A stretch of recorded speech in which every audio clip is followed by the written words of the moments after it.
Em nome do Pai, do Filho e do Espírito Santo. Amém. Meus queridos irmãos e irmãs, celebramos com grande alegria a festa de São Lourenço, diácono e mártir. Um pouco da história de São Lourenço nós já ouvimos esses dias quando meditamos sobre a vida de São Sisto II, que era Papa. Sisto, juntamente com outros diáconos, foi executado por ordem do imperador Valeriano.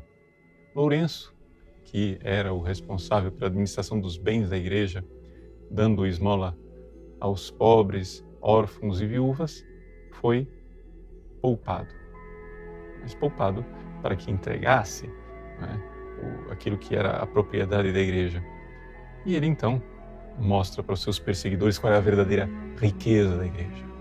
A riqueza da igreja são aqueles pobres, viúvas e órfãos com os quais a igreja podia exercer a caridade.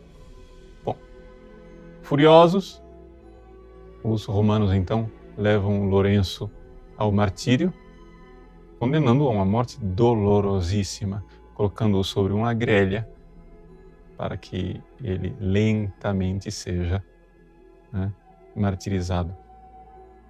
Nós conhecemos aquele episódio dramático e final da vida dele, em que ele diz para os seus algozes: podem girar, porque esse lado já está cozido. A gente ouve isso e diz, mas uma coisa fantasiosa, né? Uma coisa absurda. Como é que os antigos acreditavam nisso? E eu digo para vocês, bom, os antigos acreditavam nisso, e eu acredito também. Por quê? Porque se você acha que isto é impossível, é porque você não entende nada de santidade. Ou seja, hoje, quando nós falamos de santidade, a maior parte das pessoas acha que santidade é simplesmente não pecar.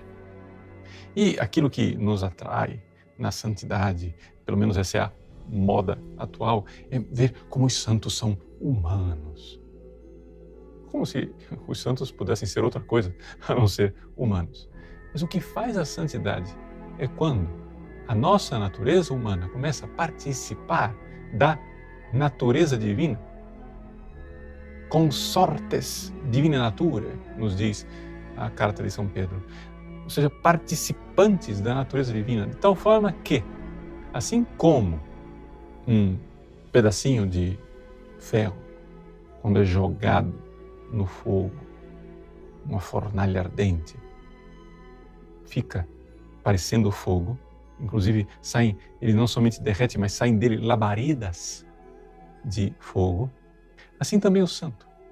O santo, sem deixar a sua natureza de ferro, começa a participar da natureza do fogo. Ou seja, as transformações interiores que Deus vai fazendo nos santos fazem com que os santos das moradas mais elevadas, ou seja, aqueles santos mais acabados, mais perfeitos no seu caminho espiritual, sejam capazes de atos divinos. É aquilo que a gente chama de virtudes heróicas. As pessoas interpretam popularmente heróico como sendo o heroísmo humano de um bombeiro que entra numa casa para salvar uma criança, estando a casa em chamas. Não é esse tipo de heroísmo. O heroísmo aqui, que a igreja significa quando fala de virtudes heróicas, são verdadeiramente virtudes onde você vê claramente que já não é mais o santo, é Cristo que vive nele. E esta paciência de São Lourenço, ou seja, esta fortaleza pacientíssima de suportar o lento martírio da grelha, é uma mostra, uma prova de como os santos são transformados interiormente. De tal forma que eles são capazes de atos divinos. Claro que é inacreditável. É inacreditável que um ser humano se comporte assim. Eu não acho que seja inacreditável. Vamos usar a palavra correta. É impossível que um ser humano se comporte assim. Mas nós não estamos falando de simples humanidade. Nós estamos falando da humanidade que participa da natureza divina.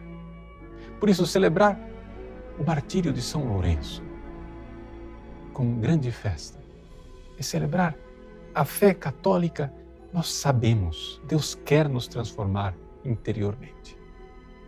Claro, essa transformação não acontece de forma igual e idêntica para todas as vidas de santos. Cada um tem a sua vocação. Uns são chamados ao martírio, outros são chamados a serem grandes doutores, outros são chamados a uma grande pureza e castidade, outros a um grande apostolado, outros a realizar milagres extraordinários.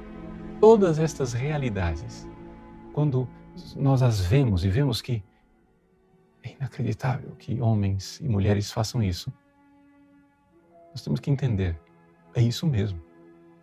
É inacreditável, não somente inacreditável, é impossível, porque só é possível homens e mulheres fazerem isso, porque já não são mais simplesmente homens e mulheres, estão tão unidos a Cristo, que são participantes, já aqui nesta vida, num grau eminente da natureza divina. E se a natureza de fogo é arder em chamas, a natureza do ferro, quando é participada, né? Quando participa a natureza do fogo, irá encandecer e soltar labaredas. Assim também nós homens, participando da natureza divina, faremos proezas. Deus abençoe você. Em nome do Pai, e do Filho e do Espírito Santo.